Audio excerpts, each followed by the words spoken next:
Hello, I am Joseph Love, and I will be talking about the Maori people of New Zealand.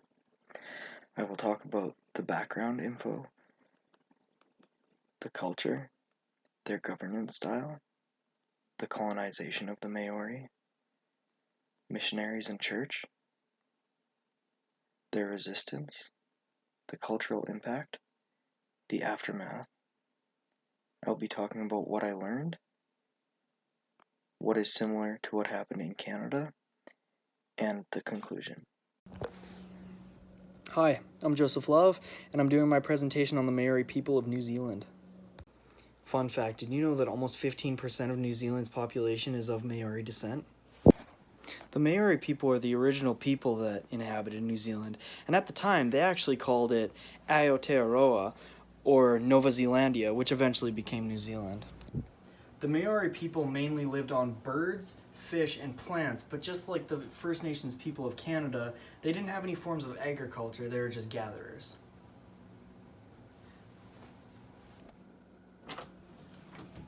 So gender roles in the Maori culture worked almost exactly the same as the First Nations did.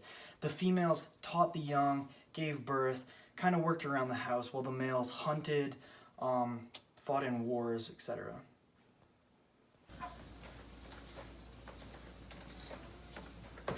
Oh, hey, so we're in New Zealand right now just for a little bit of context. Anyways, the Maori people had a patrilineal form of government, which pretty much meant that the men held the positions of power. Now, how it worked is on an inherent basis, which pretty much meant that the firstborn son, etc., would take the position of their father when their father passed away. Pretty cool, huh? In 1643, a guy from the Dutch East Asia Company came to New Zealand and wrote it down on his map. Then fast forward a few years to 1769, James Cook came for the British. In 1840, they sent whalers, missionaries, and traders. And in 1841, the British had their first colony set up. Starting when the British first arrived, armed territorial conflict happened between the Maori and the white settlers until 1841. As I said before, Christian missionaries started coming around 1840.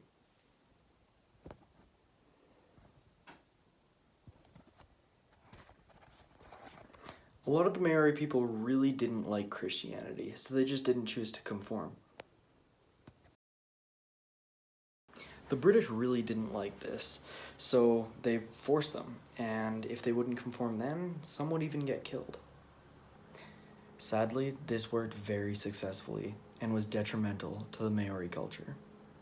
In addition to residential schools, there was also a slave trade going on in the area at the time. The resistance of the Maori happened throughout many conflicts and wars. For example, Te Kuti's War, Titokowaru's War, East Cape War, and many more. These are mostly described as the Land Wars or the Maori Wars. Throughout these conflicts and wars, at least 800 European lives were lost, and more than 2,100 Maori lives were lost. Now, different from traditional war techniques, starvation and diseases were also used, just like in Canada. Since the natives did not conform easily, a very small population was left, and eventually they couldn't fight anymore. So how did they settle their differences? Well, the Maori had to give up to save their lives. So how did these conflicts and wars influence their culture? Well, it had a very negative effect. The Maori, for the most part, lost their language and culture through residential schools and the wars. They finally regained their numbers and their culture back eventually, though. Hey, down here. There we go. The British culture dominated over the Maoris, so it was very hard to coexist at first, and it didn't happen until way later on. Do the Maori still exist? Yes, What social class are they in? on the low side of average. Was colonization positive or negative? Very negative. Throughout this project, I learned that colonization happens very similarly between a lot of countries. In specific, Canada and New Zealand are very, very similar in the use of residential schools, their wars, and loss of culture. Throughout the project, I talked about the background of the Maori people, their culture, their governance style, the colonization of New Zealand, missionaries, their resistance, and the cultural impact. So, all of this information is very good, but it doesn't really mean much if you don't learn anything from it. So, I'm going to share a little bit of what I learned. To be honest, I really had no clue that the British colonized that, like, as many countries as they did. I figured it was mostly just America, but they had a hand in colonizing so many more countries, and this was including New Zealand that I found out. I learned that the British used very similar tactics between all the countries that they colonized, and they were really unfair because they were far more technologically advanced.